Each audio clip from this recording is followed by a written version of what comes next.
नमस्कार आप सभी एएनएम बहनों को। आप लोग को क्या लग रहा है कि अब क्या सच में अब संविदा कर्मी की जीत हो जाएगी? कोलकाता हाई कोर्ट ने जो है रद्द किया है बहुत सारे 25,000 प्लस जो है वैकेंसियाँ। नियुक्ति वेतन राशि 12% ब्याज के सहित लौटाना होगा। तो क्या इस आधार पर पटना हाई कोर्ट भी जो है संविदा कर्मी के पक्ष में जजमेंट दे देगा और जो भी क्वालिफाइड स्टूडेंट है उनके पक्ष में जजमेंट नहीं आएगा? बहुत सारे ऐसे ही लोग बता रहे हैं और बहुत सारे आप अफवाह देख रहे होंगे कि कोलकाता हाई कोर्ट ने जो है वैकेंसी को रद्द किया है और वैकेंसी रद्द करने के बाद जो है जितने लोग को जो है वेतन दिया गया था उन वेतन को भी रिटर्न करने का आदेश दिया है सीबीआई जांच होने के बाद। तो यहाँ पे किस लिए दिया गया है, सबसे पहले जो है आपको ये जानना ज़रूरी है कि कोलकाता हाई कोर्ट ने ऐसा क्यों किया और कोलकाता हाई कोर्ट ने जो है क्यों ये वैकेंसी को रद्द किया है।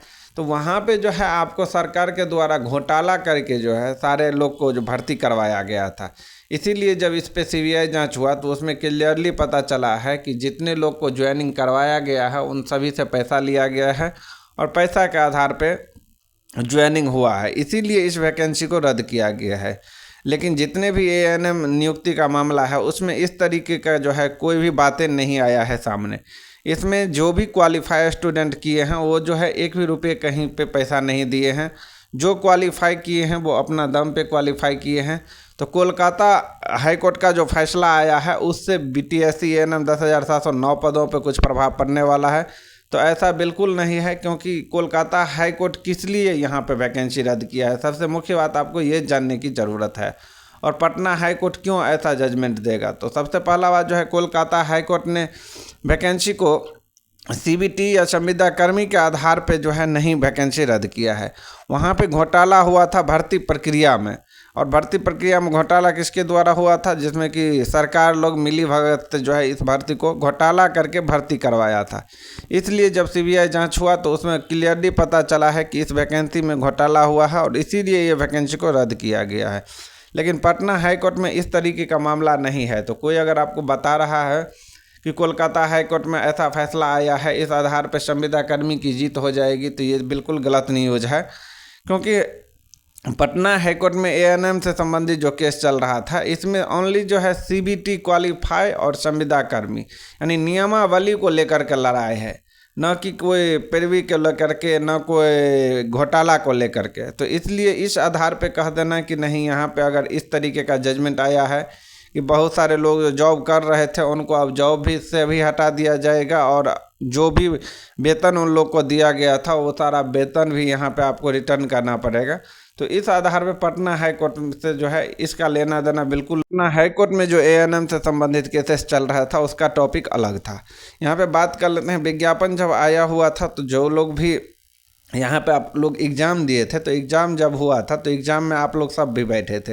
यहाँ पे आप देख सकते हैं जैसे कि आपको 5 जनवरी 2024 को एग्ज़ाम हुआ था, 11 जनवरी 2024 को और 12 जनवरी 2024 को। तो इसमें आप लोग को जो है सामान्य मौका दिया गया था, सारे भी कैंडिडेट के, जितने भी संविदा कर्मी हो या क्वालिफाई स्टूडेंट है, अभी सीबीटी जो क्वालिफाई किए हैं उन सब को सामान्य मौका यहाँ पे दिया गया था।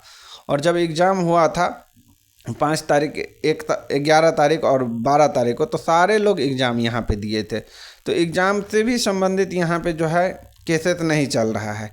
केसेस क्या चल रहा है, नियमावली को लेकर के, जिसमें कि संविदा कर्मी बोल रहे हैं कि जो वैकेंसी ये निकला हुआ था, और निकला जब ये वैकेंसी था तो 2018 का नियमावली से निकला था। 2018 नियमावली क्या कहता है, जिसमें कि सिर्फ काउंसलिंग बेसिस पे काउंसलिंग करवा करके जो है स्टूडेंट को जॉब देना था, न कि एग्ज़ाम का जो है कोई भी प्रावधान था। इसमें सीबीटी क्वालिफाई स्टूडेंट जो अभी किए हैं तो सीबीटी एग्ज़ाम का जो है कोई प्रावधान नहीं था। अगर आपके पास एएनएम का डिग्री है तो आपको काउंसलिंग होगा, और काउंसलिंग अगर होगा और काउंसलिंग में अगर आप कहीं पे जॉब कर रहे हैं संविदा आधारित या कोई भी सरकारी हॉस्पिटल में अगर आप काम कर रहे हैं तो उस बेसिस पे आपको नंबर जुटेगा, 5 नंबर जो है प्रति वर्ष आपका नंबर जुटेगा। नहीं, अगर आप बीएससी नर्सिंग किए हुए हैं तो उस हिसाब से भी जो है आपको 15 नंबर जुटेगा। तो अगर आप जीएनएम किए हैं तो उस आधार पे भी आपको 15 नंबर जुड़ता था। तो इसमें क्या होता था कि जो लोग के पास हायर एजुकेशन डिग्री रहता था या जो संविदा आधारित कार्य कर रहे थे उन लोगों को जो है सिलेक्शन पहले होने का चांसेस रहता था, क्योंकि आपको नंबर बेसिस पे तो काउंसलिंग होता था, बाद में जो है आपको ये नंबर जुड़ जाता था, प्रति वर्ष जो है 5 नंबर वो जुड़ जाता था, और अगर आपके पास हायर एजुकेशन है तो उसका नंबर जुड़ जाता था। तो इससे क्या होता था, जो भी संविदा पे कार्य करते थे उनको जो है बहुत आसानी से जो है नौकरी मिल जाता था और परमानेंट हो जाता था। लेकिन अभी जो है आपको बिहार में देखे होंगे कि अब जो है कोई भी नौकरी, पहले टीचर लोग का भी नौकरी ऐसे ही दे दिया जाता था, लेकिन अभी फ़िलहाल जो है सरकार अब इस आधार पर अब नौकरी नहीं देना चाहता है। सरकार का कहना है कि अब जो है हर एक एग्ज़ाम में आपको CVT क्वालिफाई यानी कि CVT एग्ज़ाम टेस्ट लिया जाएगा, और अगर आप टेस्ट क्वालिफाई करते हैं तब जो है आपको नौकरी मिलेगा परमानेंट, और नहीं तो आप अगर संविदा पर कार्य कर रहे हैं तो अगर आप नहीं क्वालिफाई कर पाते हैं तो आप सिर्फ संविदा आधारित ही मतलब कि रहेंगे, नहीं कि आपको परमानेंट किया जाएगा।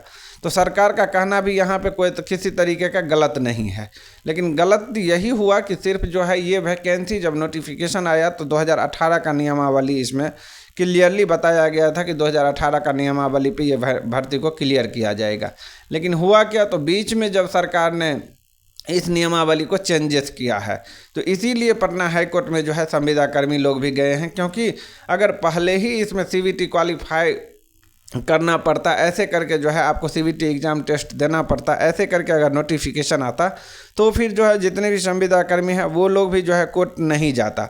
लेकिन बीच में नियमावली चेंजेस हुआ है, तो बीच में नियमावली अगर चेंजेस हुआ था उन लोगों को तो प्रॉब्लम हुआ है, जो संविदा पर कार्यरत हैं उनको तो प्रॉब्लम हुआ है, इसीलिए वो लोग कोर्ट गए हैं। और कोर्ट में जो है वही नियमावली को लेकर के ही लड़ाई चल रहा है। तो अब तो सबको पता होगा कि इस पर बहस जो है पूरी हो गई है, सिंगल बेंच में भी हो गई है, डबल बेंच में भी हो गई है।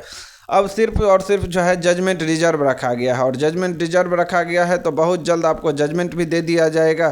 तो निश्चिंत रहे, जिसके पक्ष में भी जजमेंट आता है सब लोग स्वीकार